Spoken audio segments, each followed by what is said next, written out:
आजकल बॉलीवुड की एक नई स्पाई थ्रिलर की खूब चर्चा हो रही है। पर क्या हो अगर मैं कहूं कि इस कहानी के पीछे एक असली हीरो की एक ऐसी दास्तान है जिस पे यकीन करना भी मुश्किल है। चलिए आज इसी राज से पर्दा उठाते हैं। तो सबसे बड़ा सवाल यही है कि पर्दे पे जो हम देख रहे हैं वो सिर्फ एक कहानी है या फिर उसमें सच्चाई भी है। आज हम यही जानने की कोशिश करेंगे कि कहां फिक्शन खत्म होता है और कहां से हकीकत शुरू होती है। तो चलिए इस कहानी की परतों को एक एक करके खोलते हैं। शुरुआत करते हैं उन अफवाहों से जो इस फिल्म को एक असली भारतीय जासूस की जिंदगी से सीधे सीधे जोड़ रही हैं। इंटरनेट पर यह बात तेजी से फैल रही है कि फिल्म में रणवीर सिंह का जो किरदार है इफ्तिखार भट्ट, वो असल में एक रियल लाइफ इंडियन स्पाई पर बेस्ड है। एक ऐसा जासूस जो दुश्मन के घर में घुसकर उन्हीं में से एक बनकर रहने लगा था। तो ये रहा वो कनेक्शन। पर्दे का किरदार है इफ्तिखार भट्ट और असल जिंदगी के वो हीरो हैं मेजर मोहित शर्मा। पर सवाल यह है कि मेजर मोहित शर्मा थे कौन? तो चलिए मिलते हैं असली हीरो से, मेजर मोहित शर्मा से। एक ऐसा नाम जिनकी कहानी किसी भी फिल्मी स्क्रिप्ट से कहीं ज्यादा हैरान करने वाली है। उन्हें मरणोपरांत अशोक चक्र से सम्मानित किया गया, जो भारत का सबसे बड़ा पीस टाइम गैलेंट्री अवार्ड है। और उनकी असली कहानी वो तो अपने आप में ही एक रोंगटे खड़े कर देने वाली थ्रिलर है। अब आते हैं उनके उस मिशन पर जिसने उन्हें एक लेजेंड बना दिया। ये मिशन था दुश्मन के कैंप के अंदर एक अंडरकवर एजेंट बनकर। सोचिए, इस मिशन के लिए मेजर शर्मा ने अपनी पूरी पहचान ही बदल दी। उन्होंने लंबे बाल और दाढ़ी रखी, कश्मीरी बोली पर पकड़ बनाई, एक ऐसी कहानी तैयार की जिस पर कोई शक न कर पाए, और फिर धीरे धीरे आतंकवादियों का भरोसा जीता।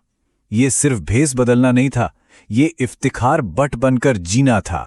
और उनकी कवर स्टोरी कहानी ये बनाई कि उसके भाई को इंडियन आर्मी ने मार दिया है और अब वो बदला लेने के लिए आतंकवादियों से जुड़ना चाहता है। ये कहानी इतनी असली लगी कि दुश्मन को उन पर जरा भी शक नहीं हुआ।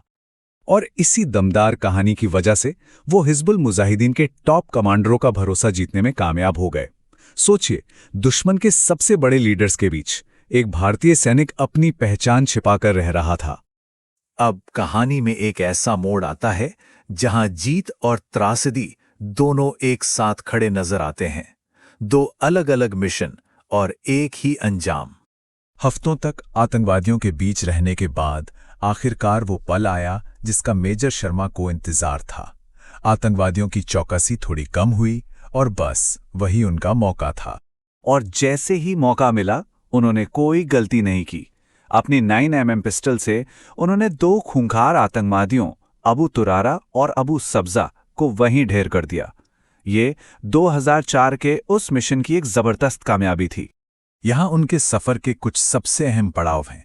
2004 में इफ्तिखार भट्ट बनकर घुसपैठ की, दो बड़े आतंकवादियों को खत्म किया। और फिर 21 मार्च 2009 जब हापुड़ा के जंगल में एक मुठभेड़ के दौरान वे देश के लिए शहीद हो गए। अपनी आखिरी लड़ाई में गोलियां लगने के बावजूद उन्होंने हिम्मत नहीं हारी। पता है उन्होंने सबसे पहले क्या किया? अपने दो घायल साथियों को सुरक्षित जगह पर पहुंचाया। उनकी बहादुरी सिर्फ दुश्मन को मारने में नहीं बल्कि अपनों को बचाने में भी थी। और खुद बुरी तरह जख्मी होने के बावजूद अपनी आखिरी सांस लेने से पहले उन्होंने 4 और आतंकवादियों को ढेर कर दिया। उनकी ये विरासत अमर है। ये किसी भी फिल्म की कहानी से कहीं ज्यादा बड़ी और कहीं ज्यादा सच्ची है। आपको पता है, इंडियन आर्मी में आज भी मेजर शर्मा के उस अंडरकवर मिशन को एक मिसाल माना जाता है। उनकी कहानी आज भी नए सैनिकों को हिम्मत और प्रेरणा देती है। तो सवाल ये उठता है कि आखिर क्या चीज एक इंसान को लेजेंड बनाती है? क्या सिर्फ बहादुरी या फिर त्याग, समझदारी और देश के लिए वो प्यार जो किसी भी हद तक जा सकता है? शायद इसका जवाब हमें मेजर मोहित शर्मा जैसी कहानियों में ही मिलता है।